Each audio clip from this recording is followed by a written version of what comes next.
Rosa Méziane.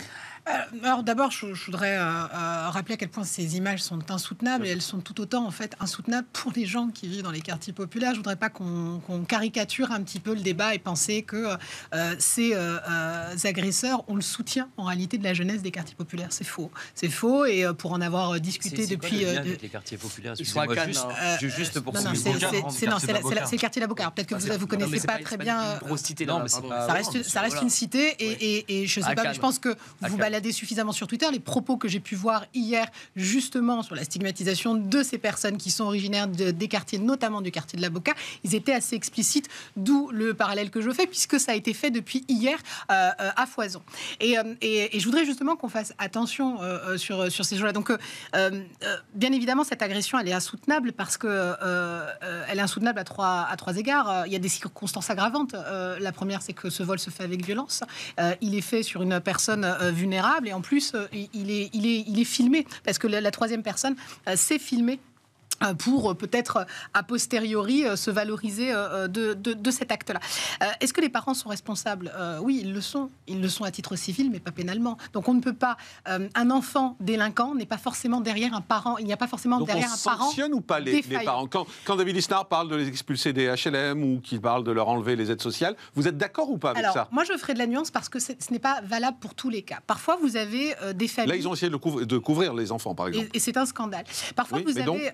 je vais vous répondre si vous me laissez juste développer. Non, mais parce que vous partez large. Là, pour l'instant, on est... Pardonnez-moi d'avoir une réflexion. Et parfois, on ne peut pas juste répondre par oui ou par non. Donc non, mais je ne vous demande pas de ne pas réfléchir parce que ça c'est impossible, vous connaissant. Mais juste, je vous demande de réfléchir sur ce cas précis. Justement, c'est ce que j'allais faire, vous répondre. En fait, dans certains cas, vous avez des familles qui littéralement foutent le bordel et rendent la vie infernale dans les quartiers. D'accord ? Ou parfois, les parents même font preuve d'incivilité, de bruit, de tapage nocturne, où le deal est parfait et parfois même organisé familialement. Là, effectivement, il y a nécessité de les expulser carrément de la cité.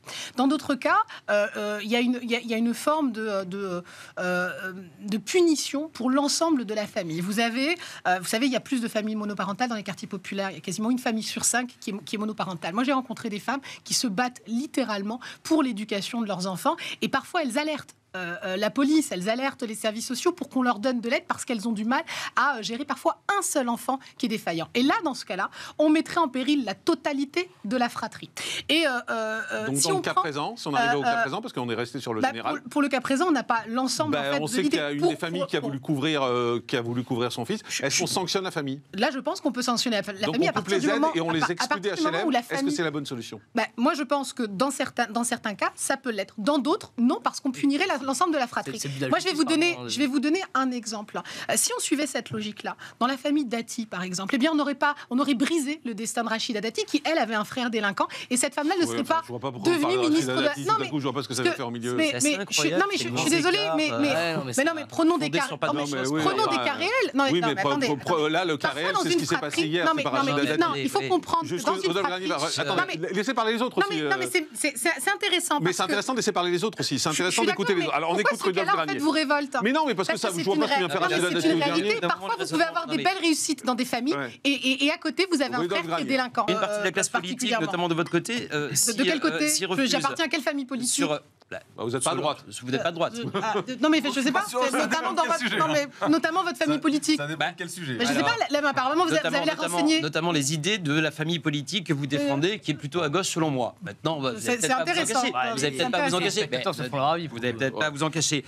Rose, vous allez pas dire que vous êtes à droite. Alors c'est un scoop pour commencer l'année. Je suis désolée, mais moi, vous savez, il y a énormément de gens de gauche qui me qualifient à droite, énormément de gens de droite qui me qualifient à gauche. Donc ça veut strictement rien dire. Mais apparemment, pour ce monsieur, j'appartenais visiblement. Je l'ai mis caché de la France Insoumise. Non, mais le frère devrait faire quoi ? Devrait tabasser son petit frère qui est délinquant ou l'inverse ? Il y a plein de gens, vous parlez des quartiers populaires. Non, mais le comment ? Et vous parlez. Moi, j'aimerais le comment, en fait. Parce que vous n'arrivez pas à comprendre que parfois, sur les questions de délinquance, et d'ailleurs, c'est pas uniquement sur des questions de précarité. Parfois, vous avez des familles qui n'ont pas de problème de socio-économie et qui ont des phénomènes de délinquance. Ce que je veux dire, c'est qu'il est compliqué pour une famille, parfois, d'empêcher, en fait, la délinquance de l'un de ses membres. Les jeunes ont parfois plus peur de leurs parents que des policiers ou des profs. C'est ça qu'il faut comprendre. Mais parfois, c'est pas le cas.